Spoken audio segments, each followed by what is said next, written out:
Sa tanan na ako nga nakarelasyon ga, ikaw lang gid nakahambal sang amusin sa ako. Of course, nga na ta kapalangga. Kag hindi ka magkabalaka ga kining akong mga anak murag kanawang pud nimo. Kanang isa ba? Magka, pare-parehan sa itsura. Jun ba lain kayo kag tulo kay tito nimo.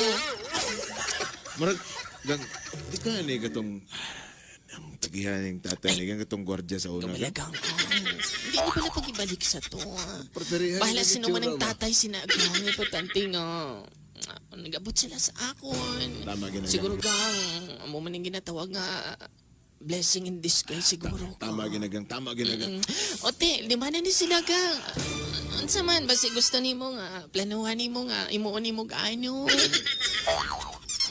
Kay kining isa diri gang o, kag kining ikatulo, yan yung atayin. Oo. Kaila kag atayin? Ano nga to?